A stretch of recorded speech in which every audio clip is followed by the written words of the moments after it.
HQ presents Family for Beginners by Sarah Morgan, read by Katherine Fenton. Prologue. Claire. Was destroying evidence always a crime? Claire scrunched the letter into her pocket and walked across the damp grass to the lake. It had been raining all week, and the ground was soft under her boots. The wind blew her hair across her face, and she swept it back, needing to see clearly. She wasn't built for moral dilemmas, and yet here she was, required to choose between the two things she valued most: loyalty and honesty. Where the grass met the narrow shingle beach, she stopped. Across the water, nestling among the tall reeds on the western shore of the lake, was the boathouse. Behind it was dense woodland, offering an enviable degree of privacy. As a child, she played there with her best friend, Becca, dodging uneven planks and cobwebs as they transformed themselves into pirates. They'd launched canoes and splashed around in the freezing water, shrieking in delicious terror as their limbs were roped by tangled weeds. Her own child had played there too, although she'd been less relaxed than her parents. Perhaps because she understood what degree of adventure was possible here, she'd insisted on life belts and supervision at all times. She'd lived in London and Paris for a while, but this little corner of England with its lakes and mountains was the only place that had ever felt like home. After her father died, she and Todd had moved here to be close to her mother. It had been Todd's idea to convert the boathouse into a luxury property. An architect, he saw potential in the most dilapidated buildings, but in this case his vision had been inspired. Splintered planks and broken windows had been replaced by stone, cedar, and acres of glass.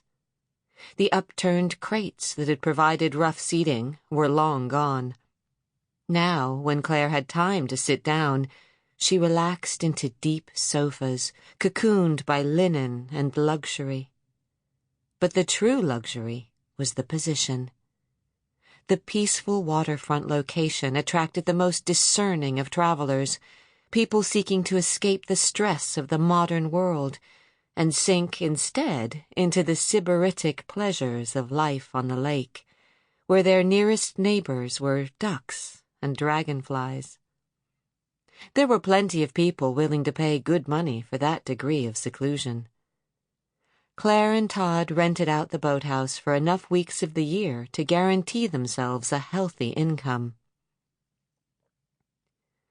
The boathouse was visible from only one corner of her garden, and occasionally Claire would glance across and see guests seated on the deck, sipping their champagne while watching the coots and cormorants sheltering in the reed beds. At night, the only sounds were the whisper of the wind, the hoot of an owl, and the occasional splash as a bird skimmed the surface of the water in search of sustenance. Privacy was assured because this section of the lake was only accessible from Lake Lodge, and the entrance to the main house was easily missed from the road unless you knew where to turn. Hidden from view and mostly concealed by an overgrowth of azaleas and rhododendrons were large iron gates, and immediately behind those gates was the gatehouse, where her mother now lived. From there, a long, gravelled driveway wound its way to the house. Claire's mother had moved into the gatehouse after Claire's father had died, insisting that Claire and Todd move into the bigger property.